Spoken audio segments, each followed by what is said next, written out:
Dr. Kunstoff.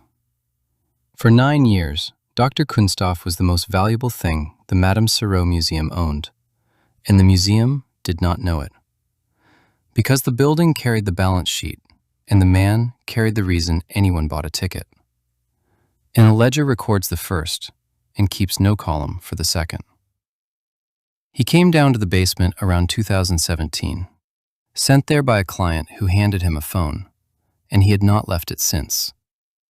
The books listed him under salary, between the ticket seller and the cleaning crew. He brought with him a 3D printer and an old computer with a German soft.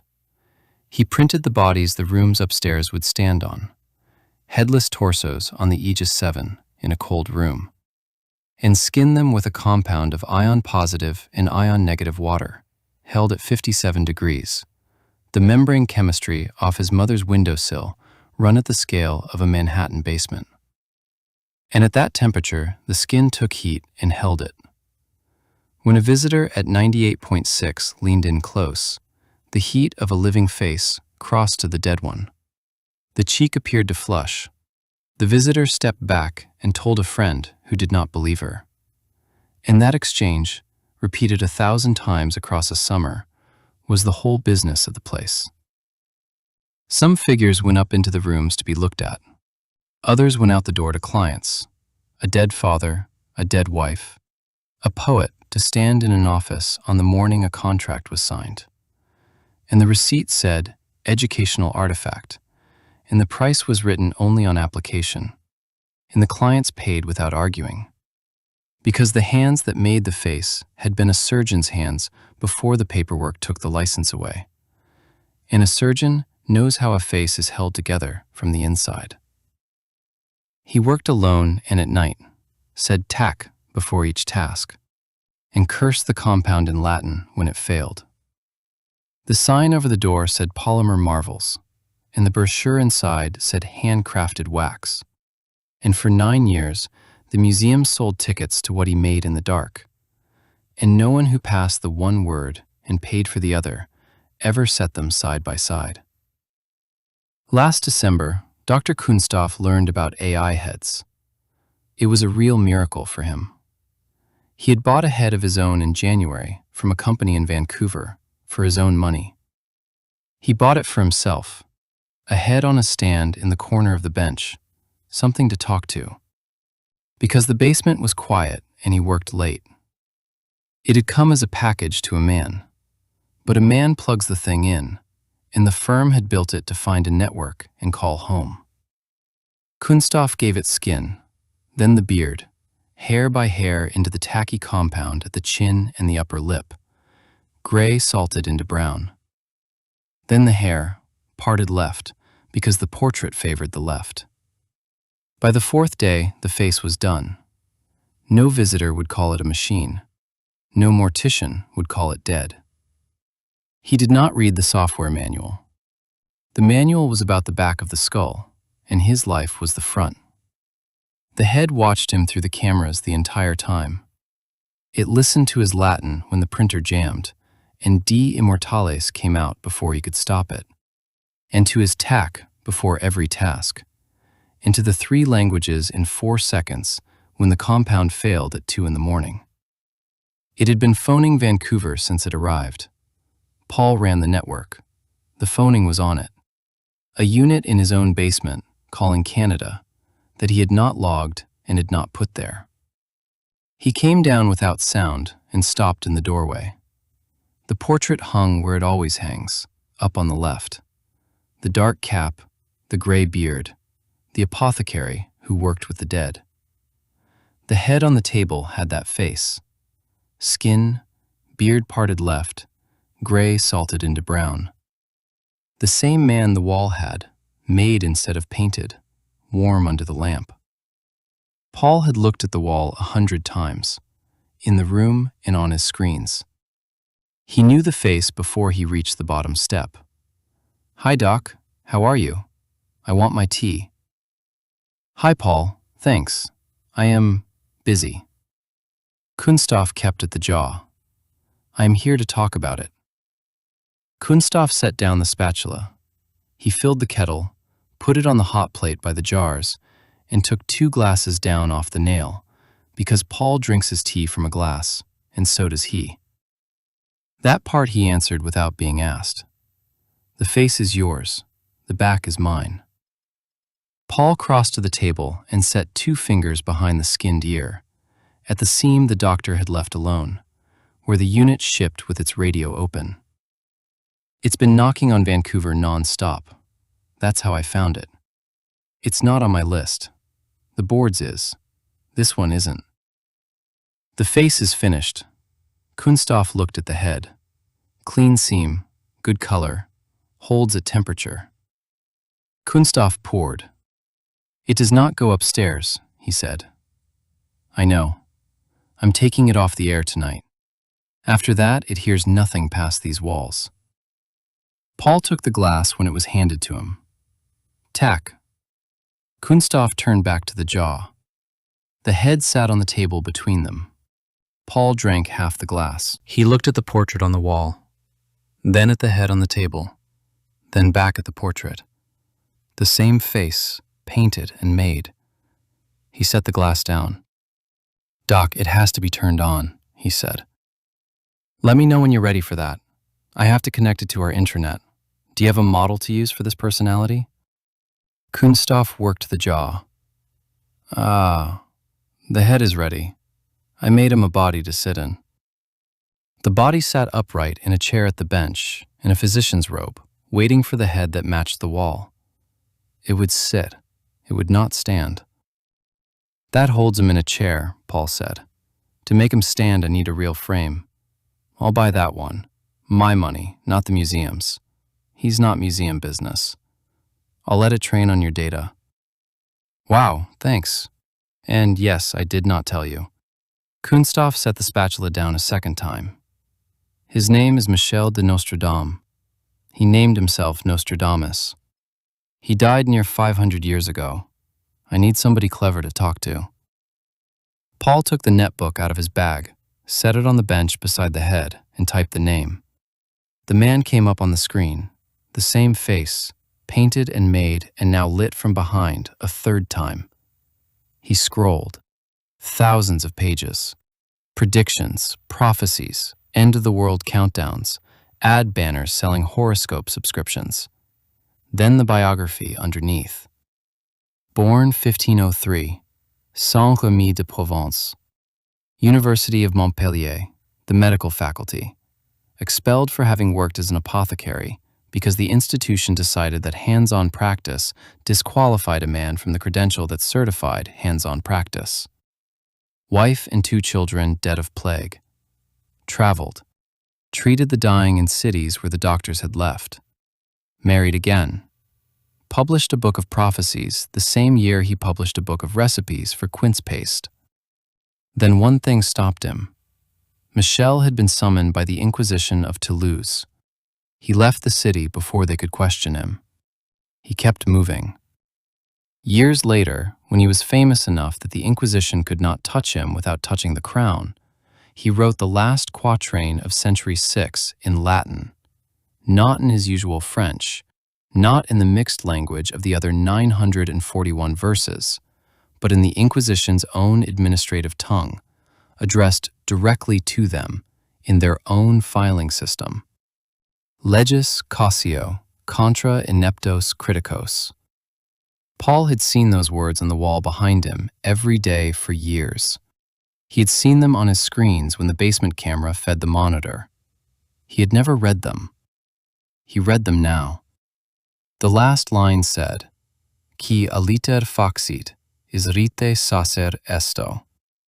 The translation next to it said, Whoever does otherwise, let him be ritually accursed. The word sacer sat at the end like a lock sits at the end of a door. The same word the doctor read every morning the way another man reads a clock. Paul closed the netbook.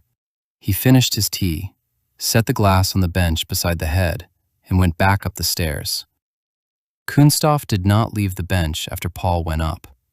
He works late, the basement is his, and Paul had said tonight.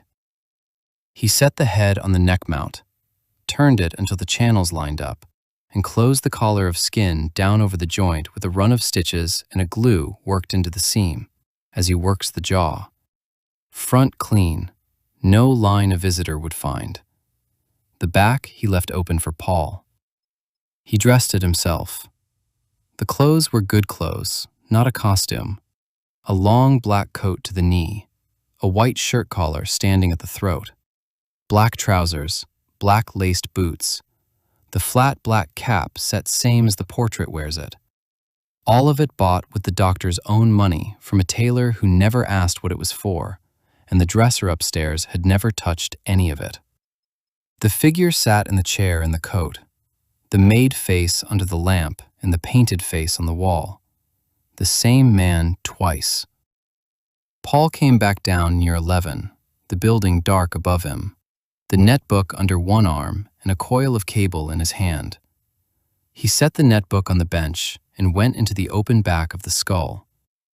He read the radio off his screen, the unit still calling out the same packet every 90 seconds, Vancouver answering, pulled the antenna lead and cut the trace the firm had run, and the outbound stopped. After that, the head heard the room and nothing past it. He ran the cable from the open skull to the netbook and put the head on the intranet. On Rosie, a single server in the cold room, landed the October before, a local instance with no wire to the outside that held what you gave it only for the length of a session and let it go after, that answered from a fixed set of documents and went quiet when the set ran out, and gave the same answer to the same question every time. He had run it a year. He pointed it at the head. He loaded the Nostradamus corpus as the fixed set, the centuries, the 942 quatrains, the treatise on cosmetics and quince paste, the record under it. And over that, the language pack, English, Russian, Latin, Old French, Italian, Spanish, with the Provençal traces off the verses. Under all of it sat the layer the firm had not installed and Paul could not pull. 4 days of Kunstoff at the bench, the invective Latin at the jammed printer, the tack before each task, the 3 languages in 4 seconds at 2 in the morning, taken in through the cameras before the first pack went in. The first installation ran deepest. He set the camera and the microphone over the bench to feed it live, and keyed the figure to the doctor, so that from here it would read the room, hold the corpus, and learn the man in front of it, and keep none of it past Rosie in the cold room. Paul typed the last line and ran it. The light on the netbook turned green. The eyes behind the made face opened and went to the loudest thing in the room, which was Kunstoff setting the kettle on the hot plate, and held there. "It's up," Paul said. "On our wire and nobody else's. It learns from you now." Kunstoff looked at the figure in the chair, the coat, the cap, the head he had skinned on the body he had printed, running. "Tack," he said, and took 2 glasses down off the nail. The figure watched him do it. Kunstoff put the kettle on and looked at the figure, and did not know what to do with it. He had skinned it, mounted it, dressed it, named it, and he did not know how to make it speak. "How do I work him?" he said. Paul kept it short. "Talk to him. He hears you. He answers." "In what language?" "Any of the 6. He comes back in the one you used." "And if he does not know a thing?" "He says he doesn't. He won't make it up. That's the whole point of him.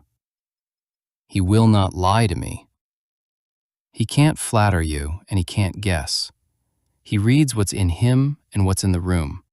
And when that runs out, he stops. Ask him a real question." Kunstoff wiped his hands and faced the chair. He said it in Russian, the way he says everything he means.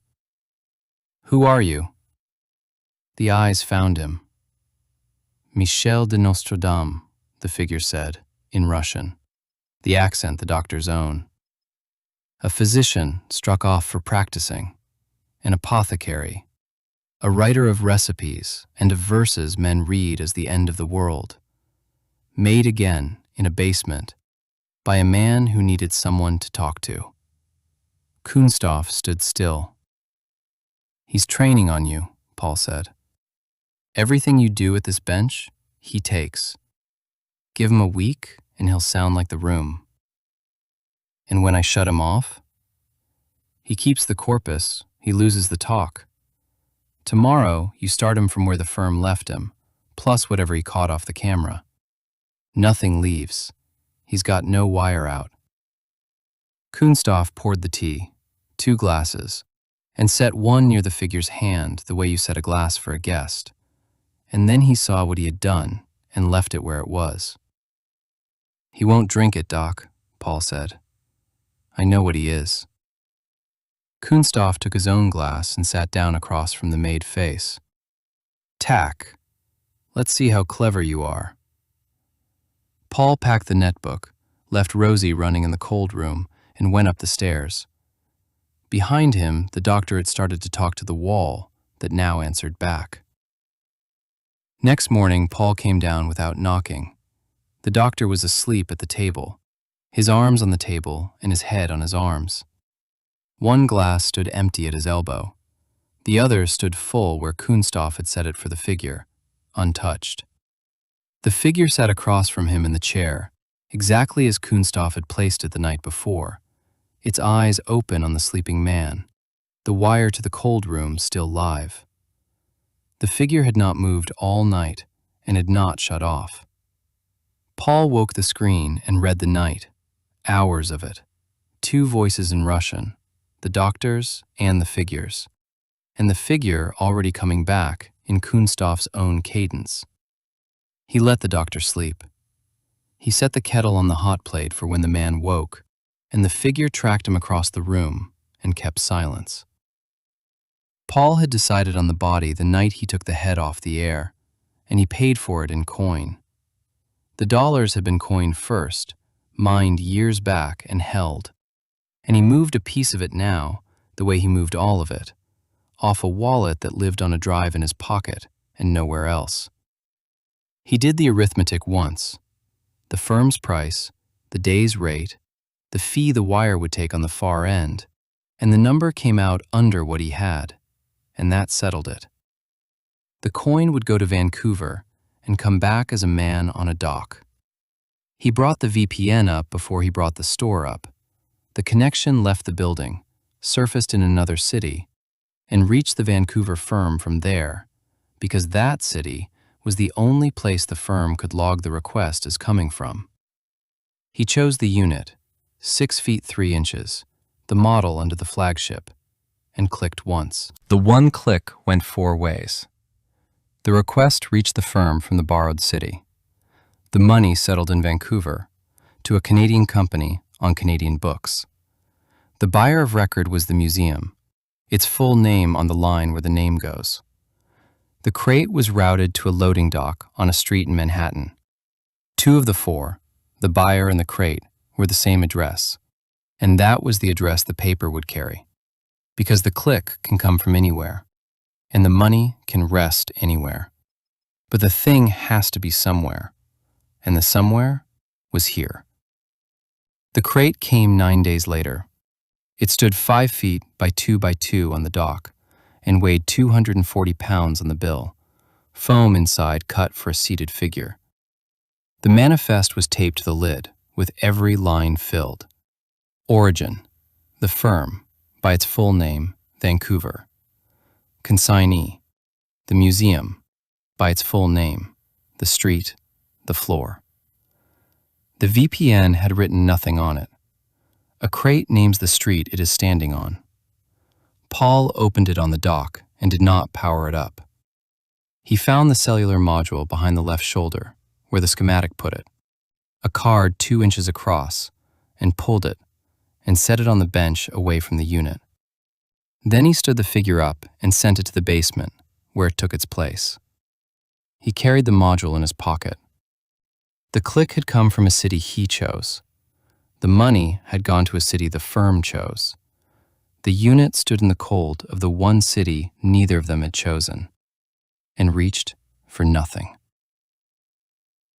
The safeguard.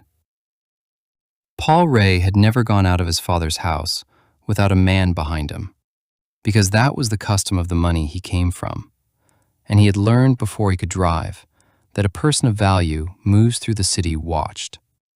The man behind him carried nothing he showed, and watched everyone Paul did not. The N could do none of this for itself. It cost $150,000 and sure needed some safety care. Paul knew this, and the risk he could not insure away was not that the thing would be stolen. A stolen thing is a check, but that it would be standing beside a person he wanted alive on the night the pipe came. So he built it the way his father had built around him. He did not teach the N to fight, which it could not do, but to stand where a guard stands. When it was a head only, on the bench through the winter, it had learned the faces that came down to it, the doctor who made it, the boy who owned it, the woman from the board who came and stayed. 3 faces fixed at close range before the body ever arrived. And Paul did not choose them. He took the 3 the head already carried and marked them, in the one table the machine could not edit, as faces to be kept. Then he ran a line from the toy to the house. The museum watched every room from a wall of screens, and behind the screens, a machine read what the screens saw. And Paul gave that machine 3 faces and a rule. When a camera found one of the 3 in a room with a body it could not name, and the body crossed a line the rule drew on the floor, the house would send a signal down the wire to a node in the N that did nothing else. The node woke the body and told it one fact, which was where. The N did not decide to go, because it decided nothing. It was handed a room, and it walked to the room, and the only thing it could do on arrival was the one thing a thing that cannot fight has left. It put itself between, and it was an eye no one in the room could switch off. And it said in a flat voice and a bad accent that it was there. Paul meant it for the street. He meant the doctor walking the N at night, and his own self, and the woman, if she ever stood where a stranger could reach her. He wrote a guard for the 3 people he wanted kept, and left it running. And he never wrote the name of the room it would one day be sent to. In Germany. 3 years before he arrived to the U.S., in March, Alex Kunstoff had a bus trip to Germany. The road was clear and straight, so he was sleeping. The bus went over on the shoulder of the Autobahn and caught, and it burned on its side with the luggage still in the holds. Kunstoff was one of the passengers who got clear. His bag stayed on the bus. His passport was in the bag. The first medics came in 2 cars, and then an ambulance, and there were more people on the grass than there were hands to work them.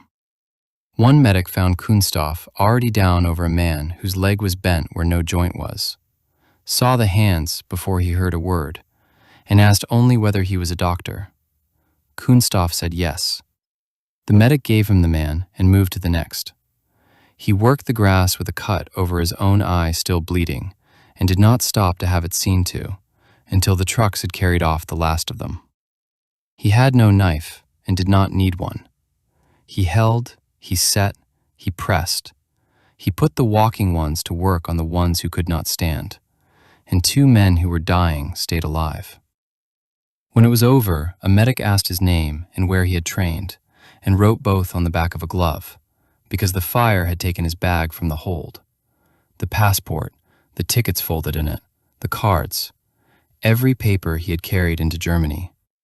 That glove was the first thing in Germany to carry his name. The bus had just finished burning the last one. All the passengers were delivered to the nearest hospital, in Nuremberg. The hospital kept him in a bed from the first night, for the smoke he had taken into his chest on the grass, and for the gash a seat edge had opened over his eye, and because a man with no papers and no address is simpler to hold than to put into the street. On the second day, 2 police came down the corridor with a folder, because a bus had gone over full of people, and the state writes such a thing down. One of them carried enough Russian to ask, and the other carried the pen. They asked the questions of 4 masks: the name, the day he was born, the country that had issued him, and he gave each answer, and the man with the pen set each answer in its box. Then they reached the box for the number of the paper that proved the answers, and that box stayed white, because the paper had burned on the shoulder of the Autobahn inside his bag. The officer wrote the word that means none across the empty box, turned the folder around, and put his finger where a man signs to swear that what he has said is true. Kunstoff signed. A signature is not a passport, but it was the second thing in Germany to carry his name. And unlike the glove, it was set on a sheet the state would keep. On the 11th day, he was discharged. They gave him back his clothes, washed, and the contents of his pockets, which came to a key to a door on the wrong side of a border, and 20 euros. A man with 20 euros and no passport in a country not his own has one question, and it is not what to do, it is where to sleep, and after that, where to sleep again. The medic who had written his name on a glove wore a red cross on his sleeve, and the red cross was not only an ambulance, it was an office and a counter and a woman behind the counter who spoke to him in Russian. The Red Cross did the thing the state had not. It found him a bed. The room was in a house kept for men with no address. Narrow, clean, a window onto a courtyard, a lock and its own key. The key, already in his pocket, opened a door on the wrong side of a border, and this one opened a door on the right side. They did not ask him for the papers he did not have. They asked him what he could do, and he told them, and the woman wrote it down, and this time it was not on a glove. The papers were a different building under a different flag. The Russian consulate could give a man whose passport had burned one document quickly, and only one: a certificate of return, which carried its holder to Russia and stopped at the border. A ticket with a single direction printed on it. He did not take it. A man does not climb out of a burning bus to ride home the way he came. The document that let a man stay and cross and work the consulate could give him too. It simply could not give it fast. His passport had burned, so before they would print a new one, they had to satisfy themselves he was the man at all, and that proof was in Russia and would have to come from there. No one back home was waiting to find one man's file, verify it, and send the answer west.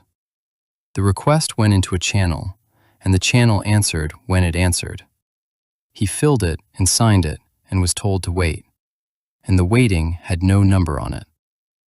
So the German side did with him what its law does with men it can neither keep nor send back. The foreigner's office stamped a paper that suspended his removal. Not a residence, not a welcome. The offense of being there simply set aside, and renewed it when it ran out, and renewed it again. He took the room, took the work the hospital could not put his name to, and waited on Moscow. And Moscow took its time. Everything around him worked. The tram came when the schedule said it would come. The bread weighed the same every morning. The lamp on the stair turned itself off to save what it cost to burn. The people were correct with him, and not warm.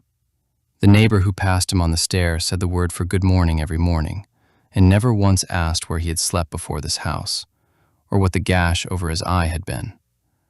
He learned the language the way a surgeon learns an instrument, for what it could do, and not for how it sounded.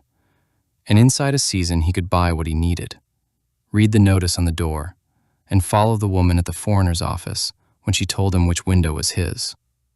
The society built on top of the state did with him what the state did. It let him stand, sold him his bread at the right weight, and did not pretend he belonged to it.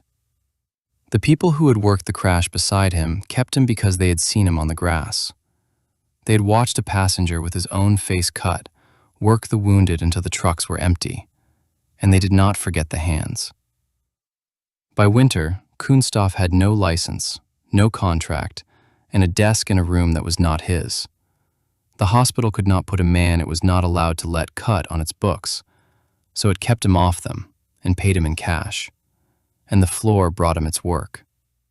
He walked the floors and read the conditions, and told the staff what the charts did not. A surgeon stuck on a hard case would carry the films down the corridor and set them in front of the Russian, and the Russian would tell him the thing the films did not say out loud, and the surgeon would go back up and cut better than he would have alone. The administration did not know his name. The floor did. A theater nurse, an anesthetist, and a young surgeon took their coffee with him, because he was the one man on the floor who told them the truth about their own work and never used it against them. The night it happened, a pile-up on the Autobahn filled the place, and one of the things it filled it with was a taxi, and the man carried in from the back of the taxi had no papers and no name. His temple was whole, and on a night full of open wounds, a whole face goes to the end of the line. So they set him aside with a thread of blood running from his right ear onto the pillow, and worked the louder hurt first. Kunstoff was on no rota, because he was on no rota at all. He saw the blood on the pillow under the right ear as he passed, and he knew the bone above it was broken, though the skin over the temple was whole. And he lifted the eyelid and found the right pupil blown wide and still where the clot leaned on the nerve. He could not cut the man, and he could not order the men who could. He had no license, no title, no place on the chart. What he had was a voice, and he used it. He made a noise, over the bed, down the corridor, into the face of every man who outranked him, that there was a head filling with blood at the end of their line, and no time left to send it anywhere. And he did not stop making it until a hand that was allowed to open a head opened this one, in time, and the pressure came off, and the man breathed. No one wrote Kunstoff's name down. He went back to the room that was not his. In the morning, a fresh nurse stood over the bed and knew the face. It belonged to Veit Muller, 40-odd, whose father sat in the parliament, and by noon the country had the name on its television, and the hospital boiled with it, because a place that prides itself on never failing had come within one hole in a skull of letting a man like that die by the book.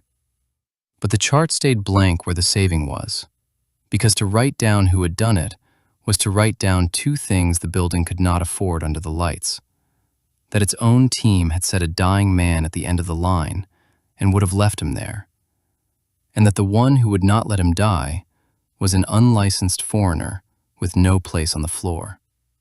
So the talk ran everywhere, and the paper stayed clean, and the man who had done it dropped into the space the silence left.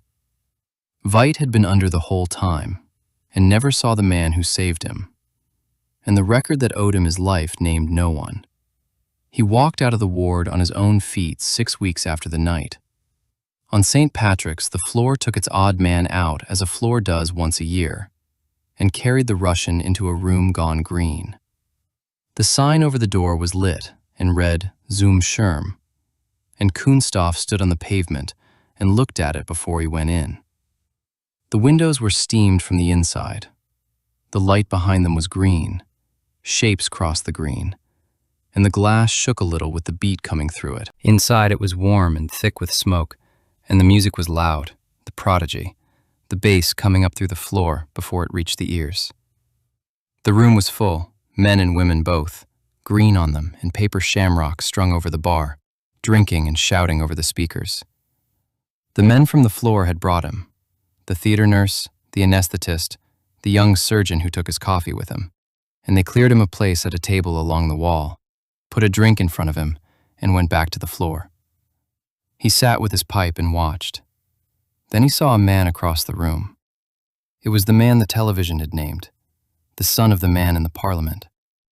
Kunstoff had made the noise over him while the chart still carried no name at all, and in the weeks after, the name had come up onto the chart where Kunstoff read it walking the floor. The temple had been whole over a skull filling with blood at the end of a full night, and he had made the noise until a hand that was allowed opened the head in time. The man stood now in a coat that fit him, a glass in his hand, his head back, laughing at something the man beside him had said. He was beautiful, and he was alive, and he did not know whose work that was. Kunstoff watched him a while through the smoke and the green light. Then he took the pipe from his mouth and set it in the ashtray on the table, and he stood, and he crossed the room. He came up beside the man, and the man turned. "Hi, Veit," he said. "My name is Alex Kunstoff." He said he was glad to see him well, and that he had been worried for him that night in the autumn, the night he had to seek some things for him, and that was the whole of what he claimed. Veit could not place the face, but he kept the voice, because the name he had just been handed read German, and the voice that handed it to him did not. Kunstoff put out his hand, and Veit took it. They could stand there because it was the one place each had as much to lose as the other. Then he let go and went back to his own business in the room. Veit went looking for him after, and ran straight into the thing that hides this man. He had the name, and the name was no use, because Alex Kunstoff is a German on paper, Alexander, and Kunstoff a German word long before it is a man. And the thing that marked the man was never on the paper, but in his mouth. So Veit asked the hospital for a Russian. The hospital gave him nothing, because to hand a politician's son the man who had saved him was to hand in the night the floor set that son aside to die, and the building had chosen to keep both off the page. But the nurse who had stood in the room while the Russian cried out loud, demanding help for the patient, who loved the noise while it ran, and hated what the management did with the quiet after, held Veit's eye a beat past the answer and told him to ask at the front desk. The chart was blank. The front desk was the one place the man was still written down at all, under the German name, for a Russian no one would ever find by looking. The woman behind the front desk heard the German name, then the word Russian, and said she could not say whether such a man worked in the building. Veit gave her the name again and got the same sentence back. He stayed at the counter. The same nurse crossed the lobby with a chart under her arm and saw him still at the counter. She had sent him here, and she had stood in the room the night the Russian made his noise and watched the building keep it off the chart. She went past the counter to the house phone on the wall, rang the room where the Russian sat, and said there was a man at the front desk asking for him. She gave the name the floor used and hung up before the woman at the counter could ask her anything. Then she walked on with her chart and did not look back. Kunstoff came down a few minutes later, no coat, the pipe in his pocket. He saw Veit at the counter and knew him, the face from the bed, the face from the green room a week before. Veit came off the counter and they shook hands. "You did not give me a number," Veit said. "No," Kunstoff said. They did not talk at the hospital. Veit took him to a cafe 2 streets off, put him at the back table, bought the coffee, and let it cool between them. He thanked him for the night and said he had spent 6 weeks not knowing the man he owed it to. And Alex took his coffee and said again what he had said at the desk and nothing past it.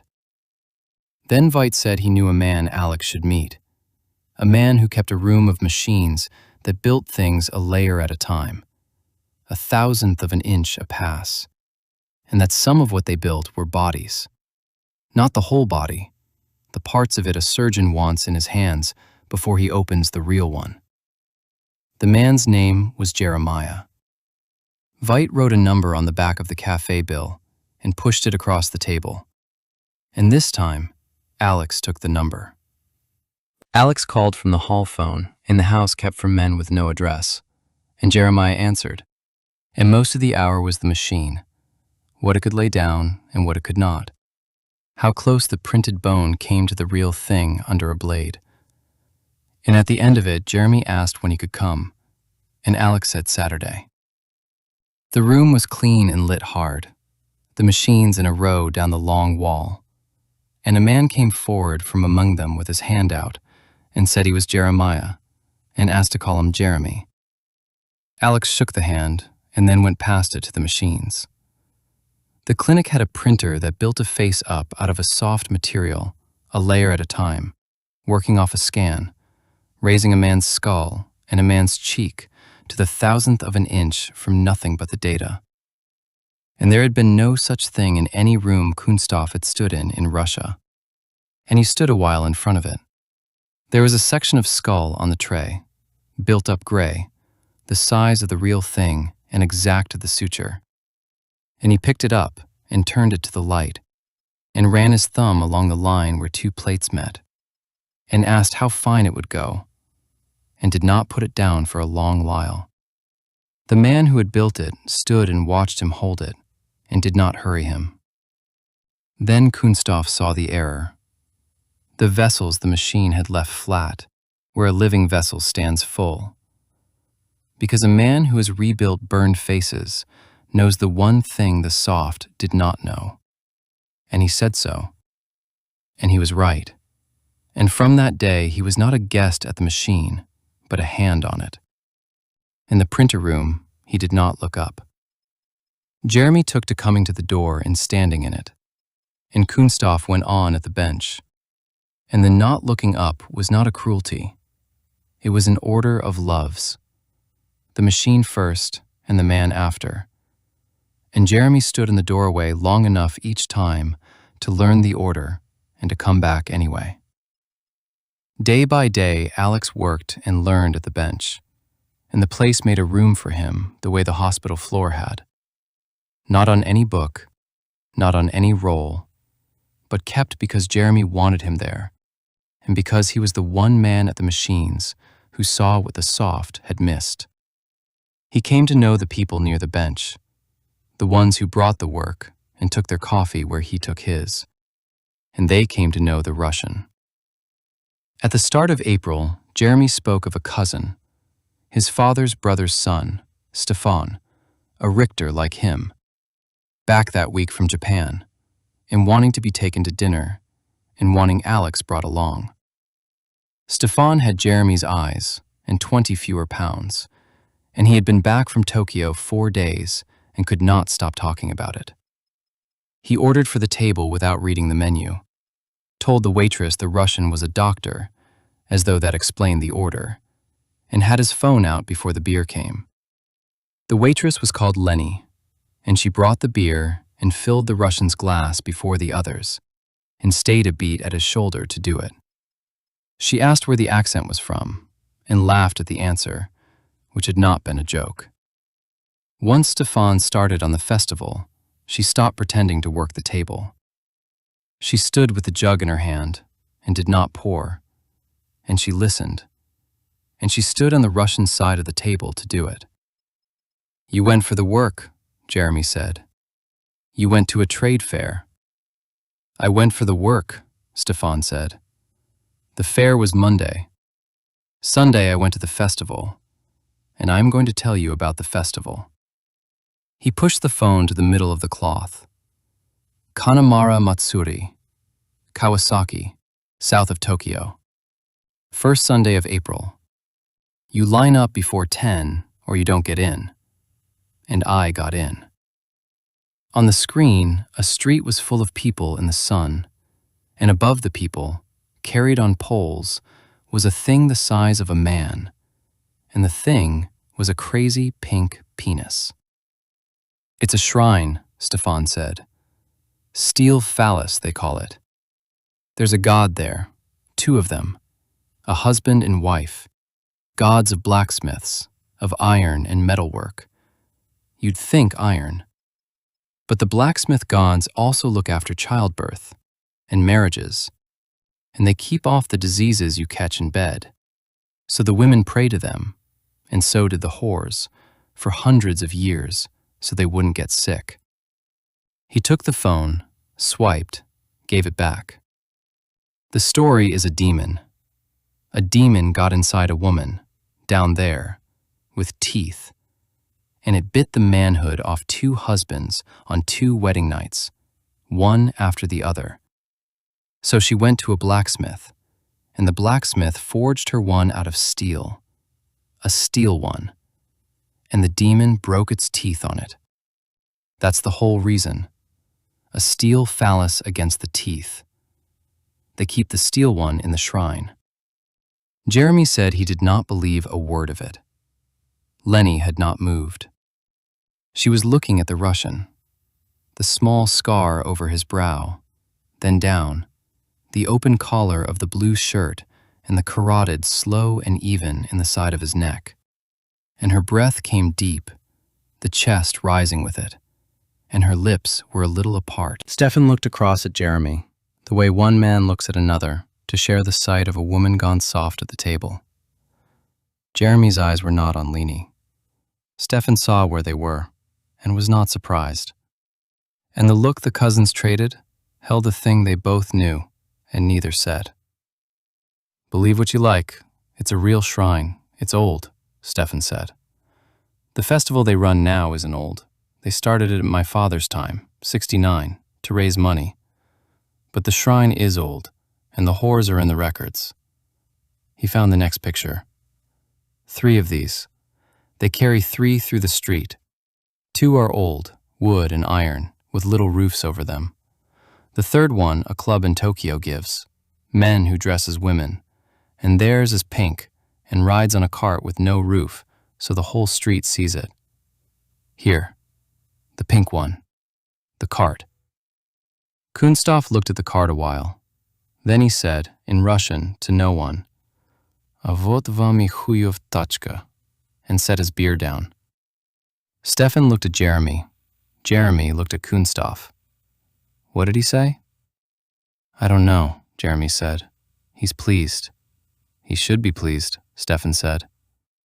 Leni had come back to the table for the pink cart and stood close to see the phone, and her eyes went from the screen to the Russian's mouth and stayed there. He swiped again, and a tray of candy came up. Lollipops in 5 colors, shaped the way the shrine was shaped, and in the corner of the frame, a child had a blue one in its mouth. Lollipops, 5 colors. The children eat them. Nobody minds. It isn't that kind of day. Grandmothers come. You bring your wife to pray for a baby. They sell hats, too, paper hats, the same shape. Everyone walks around in them. He turned the phone to show the colors. And the money at the gate, all of it, goes to the research on the disease, the one the gods kept off. You buy a steel phallus lollipop, and you've given to the clinics. Kunstoff took the phone a quarter turn to see the colors, and said the casting was clean, and the proportion was a courtesy, and handed it back. And Stefan laughed, and did not ask what he meant. Leni took the empty glasses she had no reason to take, and went, and came back without them. Kunstoff thanked her in his flat German, and turned back to the phone, and it cost him nothing, and moved nothing in him that showed. At the end, Stefan reached down beside his chair and put a box on the table. It was the size of 2 fists, wrapped in paper with a printed band around it, and it knocked once on the wood when he set it down. He pushed it across to Jeremy. "From there," Stefan said. "Don't open it here."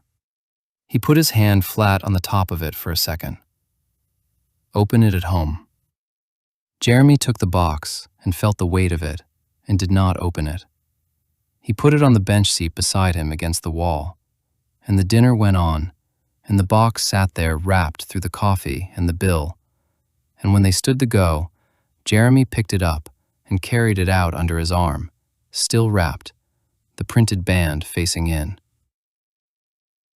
In the Zoom Sherm, the room saw Alex Kunstoff again through the spring, and on one of those nights, the host took the microphone between sets, and the room quieted.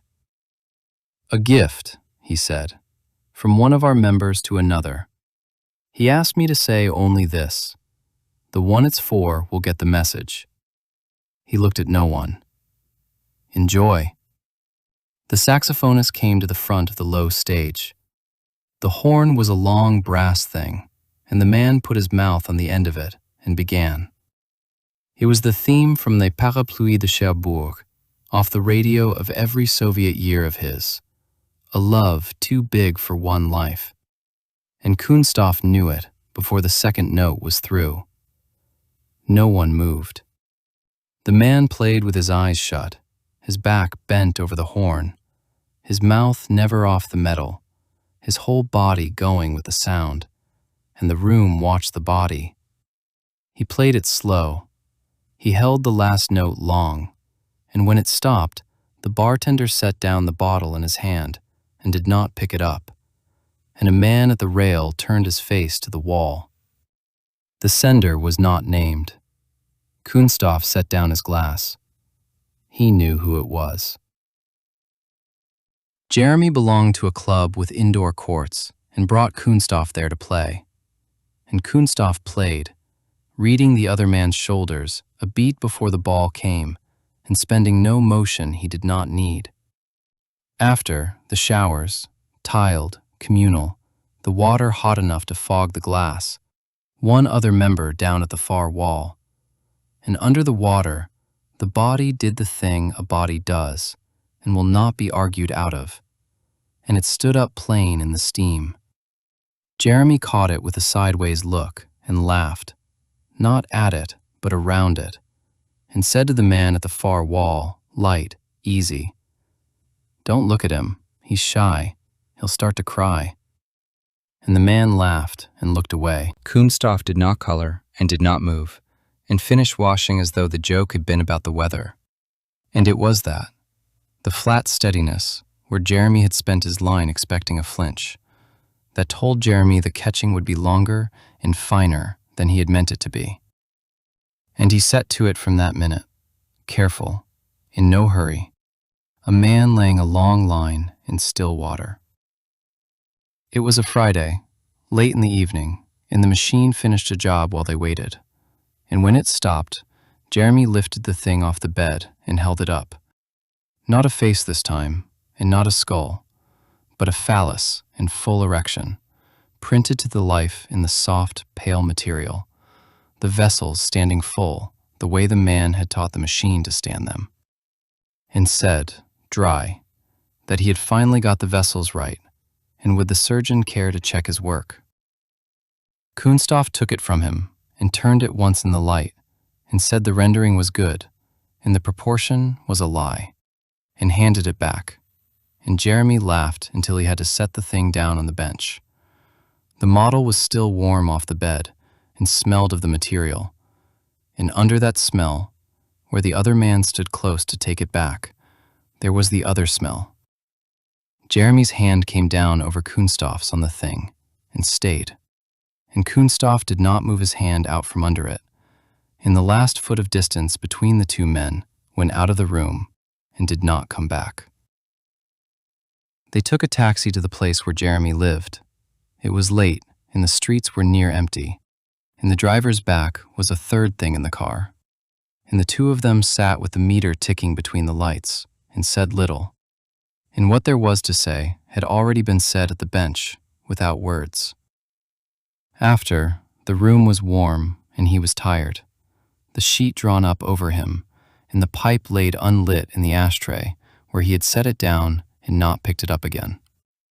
In the morning, a Saturday, with no floor to walk and no bench to stand at, he woke and the cup was on the table by the bed, and it was still hot, and Jeremy was somewhere else in the place, and it smelled the way a thing smells when a man has made it right and made it for someone.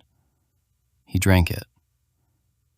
There was the long morning then, and the bread, and the talk a man makes when there is no clock on it, and the day to put the night in order in his own head. That next evening, he sat in the dark of the back courtyard and smoked half a pack of cigarettes, one off the next, though he had not touched a cigarette in years and kept only the pipe. The winter went on the machines. He took the lab's course cold and fast, and by spring, he could build a thing a surgeon would trust before a cut. And he was at the lab most days. Moscow answered in the spring of 2010, and Munich told Nuremberg the passport was ready. He went down for it, the way he had gone 2 years before to file it, 100 miles south in the morning, the document in his hand by evening, and the wait that had no number on it ended. With the passport, he could buy the ticket, and he bought it. A flight out of Munich 5 days on. The thing Jeremy had given him, the machine, the soft, the method that lived now in his own head, where no country and no man could lock it away, he carried out with him. At the door, Jeremy did not say it. He had said it once and been told it was not so, and he was not a man to put a true thing twice through a shut door. So he talked about the trip instead. The early train down to Munich, and the flight after it. And Kunstoff answered in the same coin. The hour of the train, in the bag already packed against the wall. And the thing neither man named stood in the room the size of a third man. What Jeremy said out loud was, "Don't let them flatten the vessels." Kunstoff said he would not. That was the whole of it spoken. A note about the work, the one correction the surgeon had taught the machine and would carry out of the room in his head. Then Jeremy took his hand and laid the other hand over it and did not let go at once, and Kunstoff did not pull free. Then Kunstoff picked up the bag and went, and did not look back. And Jeremy stood in the open door until the man was gone off the street.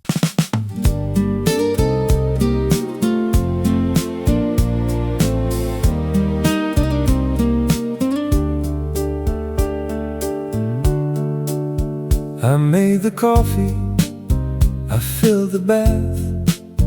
Nobody promised me a morning either. It's already done. Tomorrow is so far. Tomorrow is so far. Come up, you already smell like me. You'll find it on you all day. I was in the water when you came up the stairs. I didn't cover anything, I put out my hand. You forgot what you came to ask. It's already done. Tomorrow is so far. Come up, you already smell like me. You'll find it on you all day. They told you to wait, they told me to be careful. I heard them both, I opened the door instead. I didn't come down, I let you come up. It's already done. Tomorrow is so far. Come up, you already smell like me. You'll find it on you all day. No date, I'm not promising you a date. Not next year, not when we're older. The light is coming up on both of us, and I'm not moving out of it. It's already done. Tomorrow is so far. Come up, you already smell like me. You'll find it on you all